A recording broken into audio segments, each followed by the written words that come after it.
Cuba celebrates the 65th anniversary of the founding of the Defense Committees of the Revolution.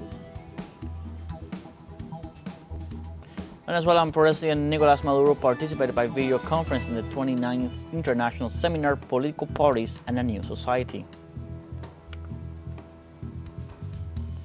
And local news has revealed that 21 points U.S. plan proposed by Steve Witkoff aimed at ending the Israeli war in Gaza.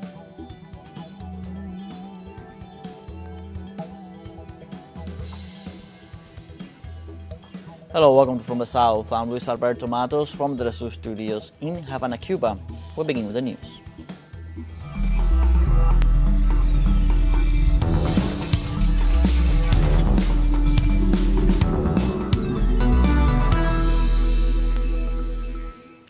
Cuba celebrates the 65th anniversary of the founding of the Defense Committees of the Revolution, the largest organization in the country. This Sunday, tributes and celebrations are held with the aim of preserving the space of unity, patriotism, and social commitment.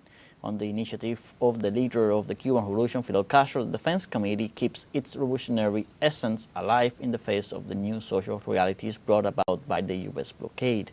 The organization carries out surveillance work in defense of Cuba's independence and sovereignty.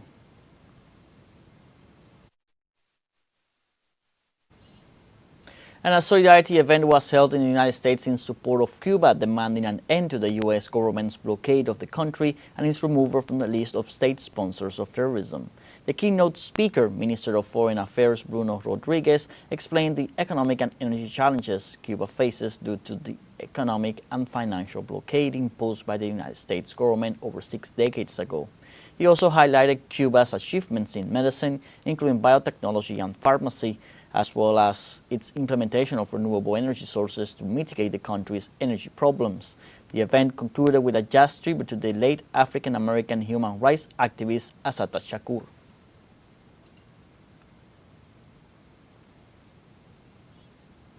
And Chinese President Xi Jinping and Cuban President Miguel Díaz-Canel exchanged congratulations on the 65th anniversary of the Sino-Cuban diplomatic relations established on September 28, 1960.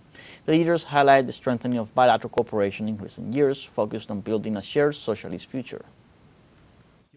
Mutual congratulations between Xi Jinping and Díaz-Canel officially marked the commemorative date of 6.5 decades of diplomatic relations. Cuban ambassador to China, Alberto Blanco Silva, explained the historical role of the Cuban Revolution in recognizing the Chinese socialist government established in 1949. Cuba became the first Latin American country not only to break with geographical fatalism, not only to break with the Monroe Doctrine, but also to establish diplomatic relations with the new China, recognizing the government of the People's Republic of China as its sole and legitimate representative. It should be remembered that at that time, China was not a member of the United Nations, and Cuba also defended, as an act of historical justice and as an act of independence, that the People's Republic of China should be a member of the United Nations in its own right. Chinese-Cuban cooperation includes student exchange dating back to the early years of bilateral relations. Xu Xinsheng, a professor and one of the first Chinese students to travel to Cuba, shared the experience with the educational ties between the two socialist countries and his work translating important works of Cuban literature, including Marta Rojas, The Trial of Moncada. I attended the School of Letters and History, but I also attended a diplomacy class at night. Over the course of 3 years, we went to the Cuban countryside 3 times.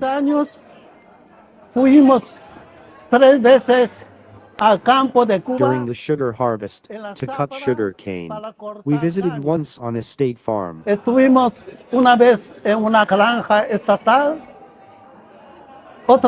Another time at an agricultural cooperative, and a third time on a farmer's farm. For me, it was a great experience to learn about the Cuban countryside and the cooperative movement. Y la cooperativización de Cuba. Early this year, President Xi Jinping pledged China continued support for Cuba in the face of the United States blockade against the island. During Díaz-Canel's subsequent visit to Beijing, the leaders signed multiple cooperation agreements and issued a joint declaration on building a community of the future between the two nations. Bruno Falsi, Beijing, China, for teleSUR.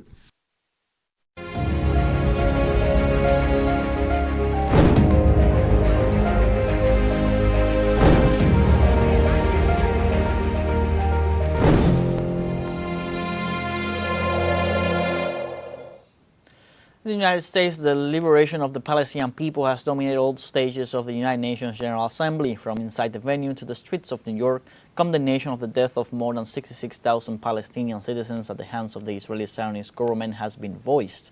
Our correspondent Henry Camero with the details. Como un asunto que no da espera.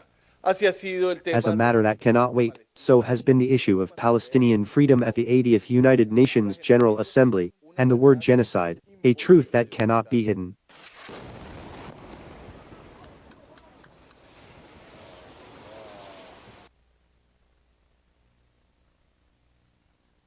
Los bombardeos de Israel han cobrado la Israel's bombings have claimed the lives of thousands of Gazans, and their shock waves have broken the hearts of the world, while calls for freedom have flooded the streets of New York.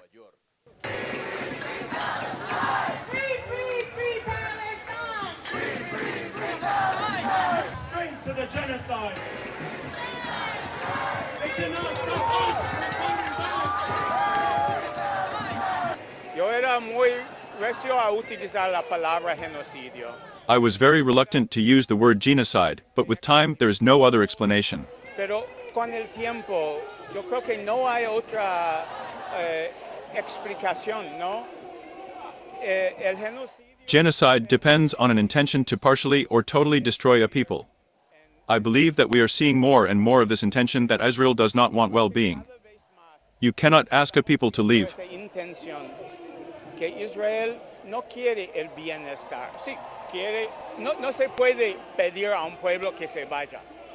The Palestinians, the Gazans, have already left once, they have already left several times in recent years. You cannot ask them to abandon their homes and surrender to Israel. No se le puede pedir abandonar sus hogares.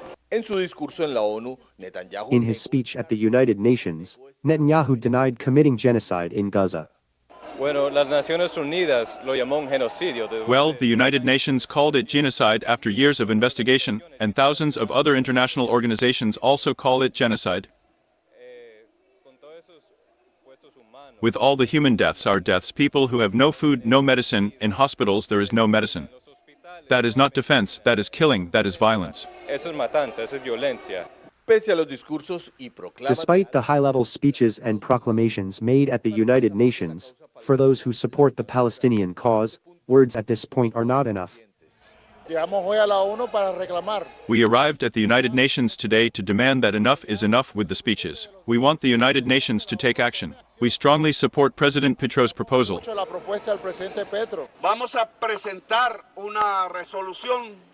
We are going to present a resolution that orders the United Nations to set up a World Salvation Army whose first task is to liberate Palestine.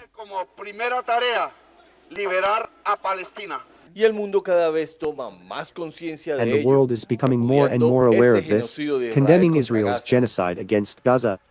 La propuesta de Petro le costó Petro's proposal cost him his United States visa, but for both the Colombian leader and the thousands of pro-Palestine activists, Palestine, any sacrifice in favor of this cause is worth it, so that the sun may once again shine on the lives of this oppressed people.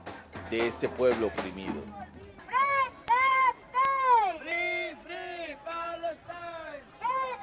Pablo Daniel Ho y Henry Camelo, teleSUR, Nueva York. We have our first break coming up. Remember, you can join us on TikTok at teleSUR English, where you'll find news in different formats, news updates, and much more. We're going to be right back. Stay with us.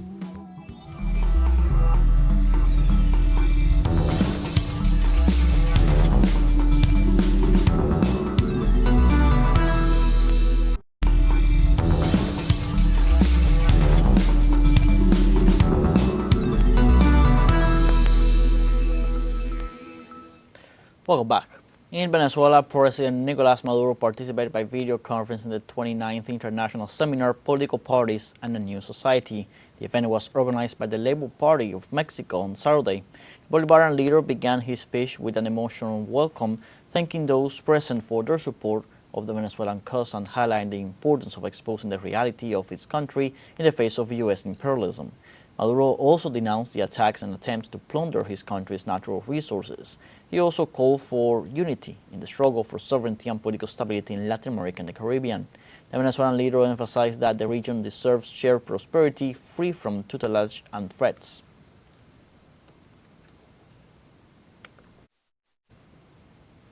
And on Saturday, the Colombian Foreign Ministry rejected the revocation of President Gustavo Petro's U.S. visa. The decision came after the president called for the formation of an international army for the liberation of the Palestinian state at an event held in New York. A statement from the Ministry of Foreign Affairs clarified that the United Nations is a forum that allows and advocates for an environment where all opinions of the representatives of member countries are respected. The organization stated in its press release that the denial or revoking of a visa as a diplomatic weapon is contrary to the spirit of the 1985 Charter and represents a threat to the president's freedom of expression.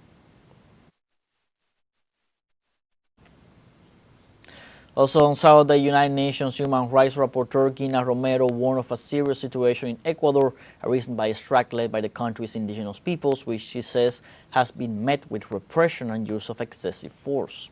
Romero, who is an expert on the rights of freedom and of peaceful assembly and association, called on the administration of President Noboa to respect the right of Ecuadorians to participate in peaceful demonstrations. She also questioned the persecution undertaken by the executive against civil society mobilizing in this strike, supported by the elimination of the diesel subsidy and other policies of President Noboa's government. Romero expressed concern about the criminalization of protests and the violation of rights such as due process.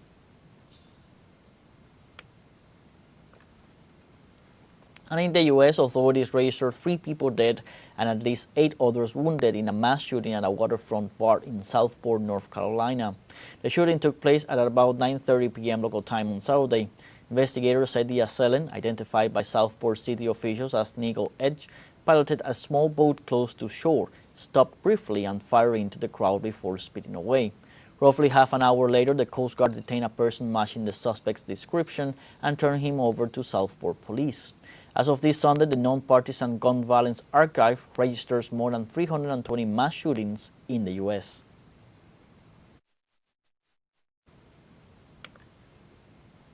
And a 53-year-old man from Albany, New York, Lawrence Krause, was arrested after confessing in a televised interview that he killed and buried his elderly parents in their backyard 8 years ago. The confession came during a half-an-hour interview with CBS 6, a local news station, following police recovering the bodies from the property.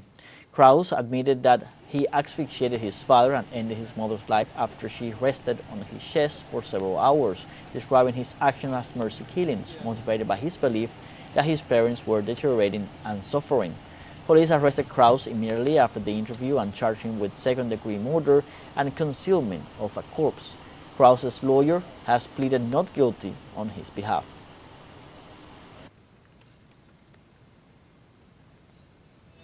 Now for our second break coming up, before we invite you to visit our Facebook page at teleSUR English, there you'll be able to watch our top stories, special live coverage, and much more. Follow our page and activate the notification button to stay up to date on the world's most recent events. And final break, don't go away.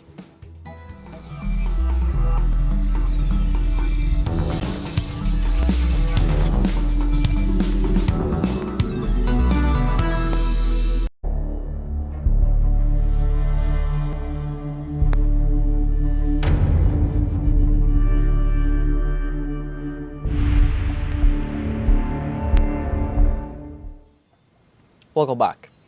In Palestine, Israel killed at least 40 Palestinians in the last 24 hours in the Gaza Strip. Health authorities reported that the bodies were transferred to hospitals in the early hours of the day as a result of Israeli airstrikes, artillery bombardments, and shootings against people seeking humanitarian aid. Authorities also confirmed that the number of Palestinians killed surpassed the 66,000, with over 168,162 injuries since October 2023. Officials warned that thousands of people remain buried under the rubble of destroyed buildings, inaccessible to emergency crews due to continuous Israeli shelling.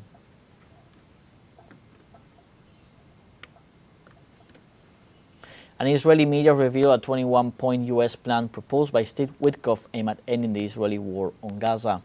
According to the media report, the plan involves the release of Israeli captives in exchange for Palestinian prisoners, the withdrawal of Israeli forces from areas they have occupied in Gaza, the rebuilding of Gaza, and the distribution of aid, among other measures. The plan also outlines a longer-term vision to prevent Hamas from coming to power, which includes the installation of a temporary technocratic Palestinian government to administer Gaza.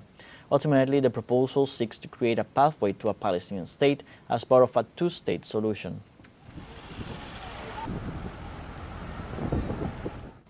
And the United Nations has expanded its blacklist of companies linked to Israeli settlements in the occupied West Bank. The organization has added 68 new firms from 11 countries accused of contributing to violations of Palestinian human rights. The updated database of companies released Friday by the UN Human Rights Office now includes 158 businesses, most of them Israelis. Others are headquartered in the United States, Canada, and several European countries. The list highlights firms engaged in activities deemed supportive of settlement expansion and includes suppliers of construction materials, heavy equipment vendors, and providers of financial, security, and travel services.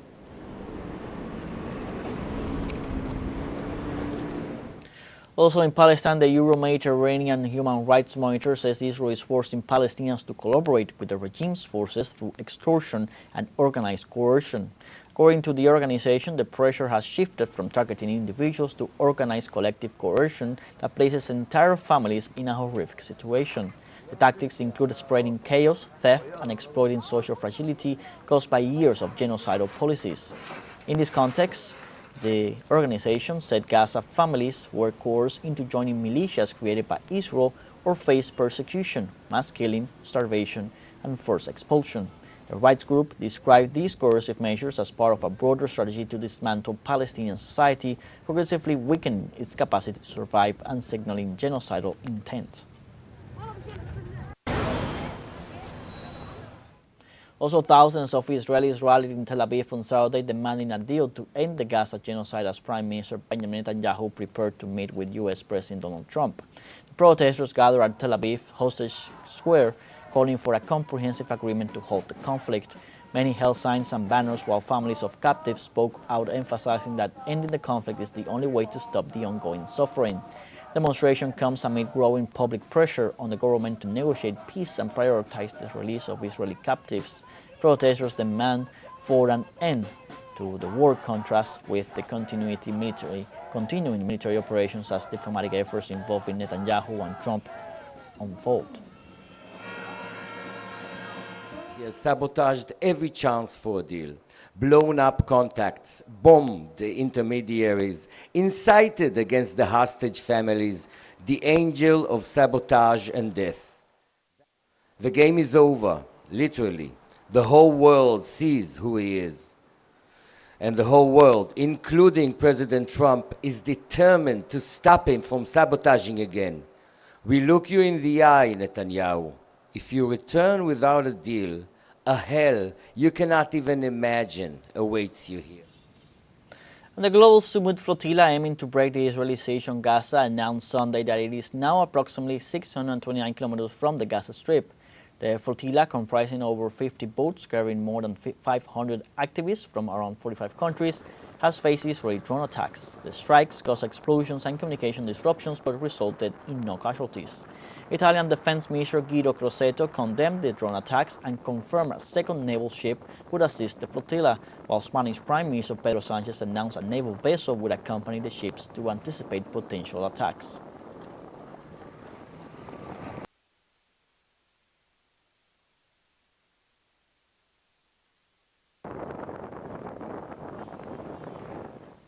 The president of Honduras, Xiomara Castro, arrived in the capital city of Montenegro, Podgorica, to receive the Pioneer Award in Female Political Leadership, which will take place next Monday, September 29th. The president was welcomed with honors by the Vice President of Parliament, Zdenka Popovic, As a political leader and international figure, the president will be recognized with the Pioneer Award in Female Political Leadership after the official reception. Castro held a meeting with Popovich, where both leaders discussed strengthening cooperation between their countries and common challenges in democracy, gender equality, and institutional transparency. During the meeting, they also exchanged experiences on advances in promoting women's political rights, a topic central to the agenda of both nations. And in China, the world's tallest bridge opened to traffic on Sunday in Guizhou province. Built of the Huaiyan section of the Beipan River, the deck of the Huaiyan Grand Canyon Bridge sits 625 meters above water, with its main span measuring 1,420 meters, making it the longest main span in the world for a bridge in mountainous terrain. The bridge is a key link in Guizhou's expressway network, reducing travel time between the two banks from about 2 hours to roughly 2 minutes. Guizhou rock terrain has driven the need for extensive bridge infrastructure to support its road network. It is important to highlight that among the world's 100 tallest bridges, Guizhou holds nearly half of the spots.